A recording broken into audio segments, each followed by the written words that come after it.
Coucou les amis, j'espère que vous allez bien. Allez, on va voir tout de suite ce qui se prépare pour toi pour cette période du 16 au 31 décembre. Alors on voit déjà, pour cette période du 16 au 31 décembre, qu'il va y avoir des communications. Ce que je ressens là, c'est que ce sont surtout des communications avec toi-même, entre les différentes parts de toi qui ont envie d'aller vers ton abondance. Parce que là, on a la renommée. Avec la renommée, on nous parle de quelque chose qui se débloque. On nous parle de réussite. On nous parle aussi de reconnaissance, de popularité, d'acclamation.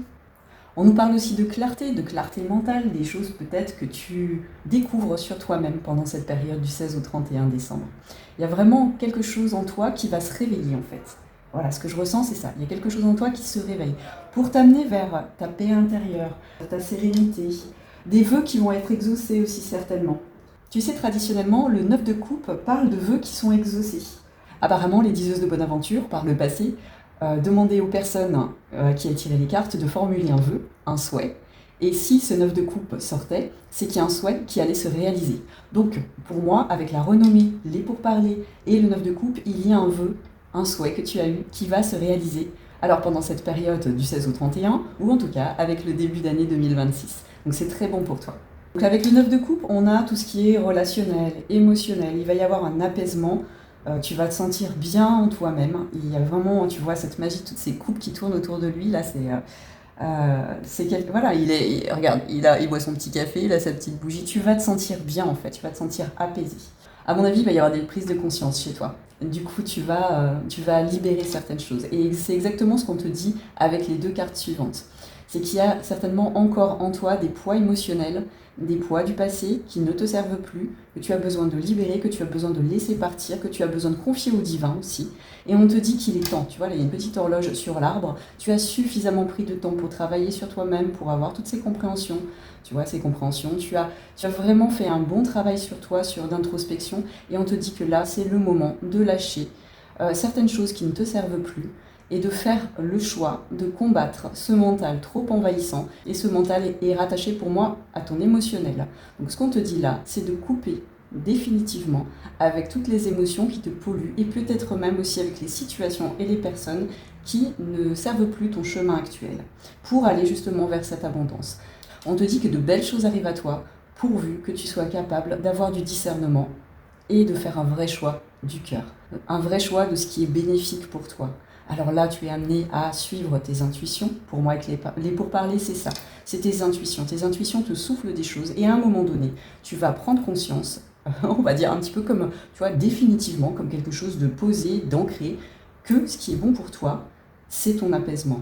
C'est le bien-être que tu ressens en toi-même.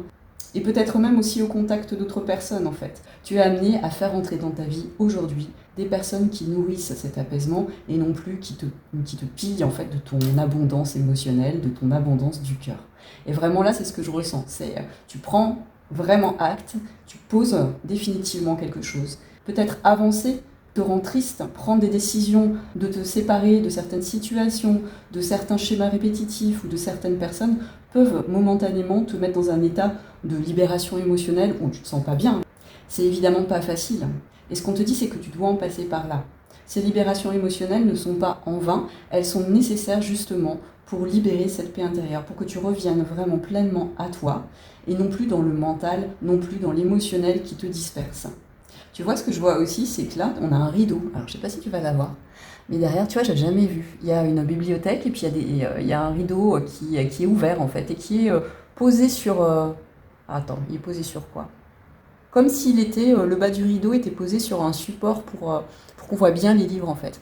On te dit aujourd'hui que tu as suffisamment travaillé sur toi, que tu as suffisamment de connaissances sur ce qui t'est bénéfique. Là, il y a une porte, hein. Le rideau, il s'est levé sur une porte. J'avais jamais vu la porte, hein, pour te dire. Le rideau s'est levé sur la porte. Tu vas franchir une porte ici. Sans doute que tu vas voir une opportunité, une porte, quelque chose que tu n'avais pas vu jusque-là. Et là, ça va être une vraie renaissance en toi. Et ça va t'aider à reprendre, tu vois, une décision ferme sur ta vie. De ne plus te laisser, j'entends, piller en fait, par des situations ou des personnes qui ne se sont plus bénéfiques. Vraiment ça. Tu vois, ce personnage fait le choix de se dresser contre son mental, contre son émotionnel peut-être aussi. Alors là, je parle de l'émotionnel envahissant, pour aller vers son apaisement intérieur. Alors ça va être une période de libération émotionnelle. Comme je disais aux autres signes, on est tous un petit peu bousculés par les énergies en ce moment, là entre la pleine lune du 5, le portail du 12, et puis cette fin d'année en 9 qui nous invite à lâcher, libérer, faire des libérations. Voilà, ça m'étonne pas qu'il y ait le 5 de coupe qui tombe pour toi aussi. Mais tout va bien, c'est un passage, les choses sont libérées en ce moment pour redémarrer 2026 avec plus de légèreté, plus d'entrain, plus de dynamisme aussi, parce que là on a vraiment, avec ce DDP, un personnage dynamique, mais à la fois dynamique et apaisant, comme si tu te retrouvais, tu te recentrais sur toi, et tu trouves ta voie en fait. Voilà, c'est ça. Tu trouves la voie vers laquelle tu veux t'engager. Alors ça peut parler de n'importe quelle situation, professionnelle, familiale, sentimentale, personnelle, tu verras comme ça te parle, mais là il y a vraiment une libération intérieure qui va amener un réel apaisement pour le mieux pour toi, pour démarrer cette nouvelle année 2026. Alors j'espère que ça va parler à un maximum d'amis Gémeaux, que vous êtes nombreux dans ces libérations émotionnelles, parce que quand on libère émotionnellement des poids du passé, on s'allège pour laisser entrer le renouveau dans sa vie. Je te souhaite une très belle période de fin d'année. Je te souhaite plein de courage pour ces libérations et je te dis à très vite.